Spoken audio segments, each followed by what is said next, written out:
Hello, everyone. Welcome back.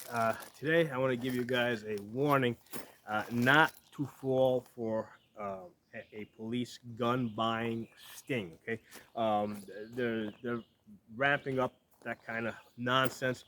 Now you got cities, ATF, feds, all state, city level, all working together. I'm about 2 hours from New York City. Obviously, I'm a public person. I got websites, I got channels. So I'm kind of like an obvious target for that kind of thing. They probably assume that since I make videos of how to build guns, I'm also the guy that's supplying all the gangsters in New York City. So I got a call and a message over the weekend from a guy that said he wanted to. First, he said he really liked my work and he wanted to buy a whole bunch of these homemade guns to bring back to Jamaica. Okay, so I told him I don't sell guns, and then all of a sudden he lost his Jamaican accent and started talking normal English. Okay, so now, obviously, that was an attempted setup, and I've been kind of anticipating this. I'm sure they've tried it in the past. Probably over a couple of years, every so often they'll probably try something like that. But you have to anticipate these things. Okay, um, it's fair to say that any random person that contacts you about buying a gun, especially a home, specifically one that you have built, is probably either a cop or an informant. Okay, um, and here's the thing: don't assume that just because you grew up with somebody and they've been kind of like in and out of trouble, so they can't possibly be a cop or an informant. You know what? That is the guy that they're probably targeting, right? That guy probably got himself into some trouble, and they said, hey, you're looking at a couple of years in prison. If you can give us somebody else, we're gonna make your life a little bit easier. Okay, so don't be the victim of something like that. Um, in fact, there was back after September 11th, what they were doing is if you were a Muslim that got in some type of minor trouble, right, and maybe you were looking at maybe a year or two in prison, all right, what they did is they threatened that person with like 10 years in prison, and they said if you don't work with us as an informer, I mean, you're going to get locked up for life. So then they sent that Muslim back to the mosque to try and inform, right? And then what was happening is they were coming up dry, right? And then they were saying, well, listen, if you don't produce something, you're going to go do those 10 years. So now these informants were going back to the mosque and they were trying to motivate the other Muslims to commit some type of or at least plan some type of terrorist act. Okay, so that's kind of like the definition of entrapment. Okay, where the police are trying to get people to commit crimes that they normally wouldn't commit. We saw this with the Whitmer kidnapping, where again the feds sent in informants who were trying to motivate people to plan this kidnapping of Whitmer, okay, of the Governor Whitmer. So again, a clear case of entrapment. We saw this with General Flynn. So expect this, okay? Especially if if you're building these and if you've got a couple of pictures online, and by all means, don't take this, do not post pictures online or make videos. You should, because this motivates other people to build on their own. Okay. In fact, one of the things I told this person right after he lost his Jamaican accent, hey, listen, I got a whole bunch of videos. You can watch my videos and then you can build as many guns as you want. Apparently they weren't interested in that. They only wanted to buy my guns.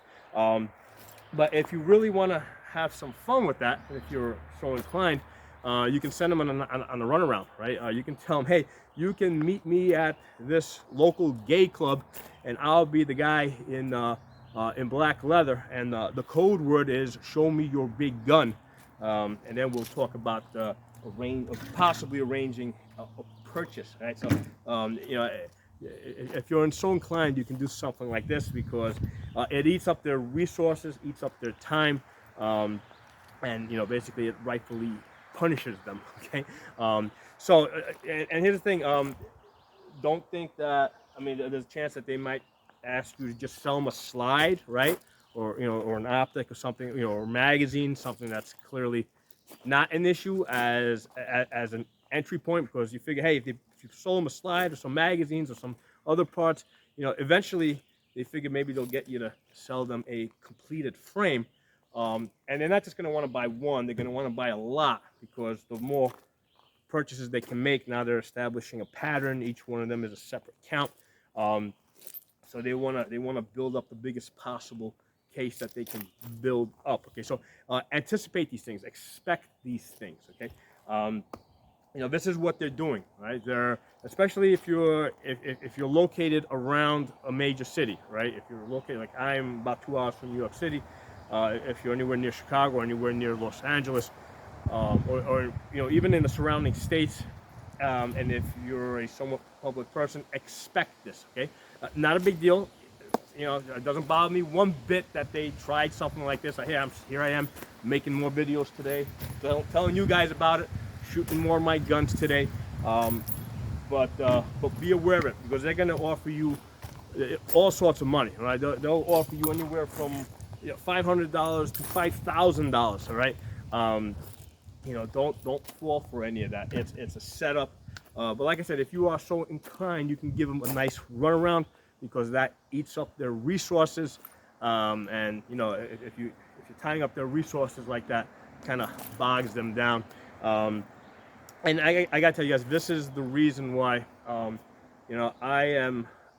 This diminishes my respect for law enforcement, to put it blatantly. Okay, because they're not out to stop people that commit violent crimes. They're out to entrap people that are just doing their own thing. Okay, so one of the things that I've recently said is,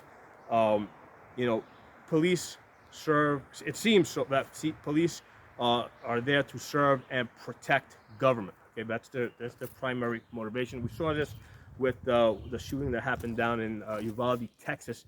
How the police really didn't want to go in to save the kids. They waited a whole hour until they had the perfect plan. They wanted to be sure that they were that they had a 95% chance of executing that perfect plan safely, rather than just going in there and saving the kids. And then on top of that, they stopped the parents from going in there and saving their own kids. Okay, so it goes back to what I've always said, that it's up to you and only you to protect yourself and your family. Don't expect the police to come and save you. In fact, you can expect them to try and trap you, right? Try to get and the reason is because you're the safe. You're the a safer target, right? If they go up against what is really a violent criminal, they're putting themselves at risk, all right? But if you're an otherwise peaceful person that's just doing your own thing, you're really not a risk to them, right? If they come up to you with a warrant, I mean, you're just gonna, you're not gonna try and resist. You just, that's not the thing that you do. So you're the one that they want, because you're the easy target. And on top of that, you're the guy with some money, right? You got a job, you got money. So if they can arrest you and hit you with a gun selling charge, right? Now what's going to happen is, now they're going to run you through their court system. Basically their lawyers, the judges, courts, everybody's making money off of you. So you're the one that they want. They do not want they do not want the violent criminals. They want you. And don't think, because a lot of people have this idea in their head that, hey, if I got into a little bit of trouble, I mean, they really wouldn't want to mess with me. I'm nobody. No, you're the one they want. They don't want the other ones. They want you. You're the guy that they're coming after. So just be aware of this, right? So thanks for watching. Watch yourselves at all times. Don't fall for one of these traps. Assume that anybody that you don't know personally and grew up with is either an undercover or an informant. And even if you did grow up with them, they could still be an informant, especially if they've been through some troubles in their lives. They're probably the perfect target for something like that. So talk to you all soon. Make sure you guys subscribe to all my channels. On Odyssey, I am Pocono Tactical. Odyssey is spelled Odyssee. On Rumble, I'm Pocono Guns. Okay, I finally remembered what channel name I created over there. I kept forgetting to tell you guys. But on Rumble, I'm Pocono Guns. Those are uncensored platforms. That would be a lot, it's a lot more difficult to take down my content over there. So thanks for watching. I'll talk to you all soon.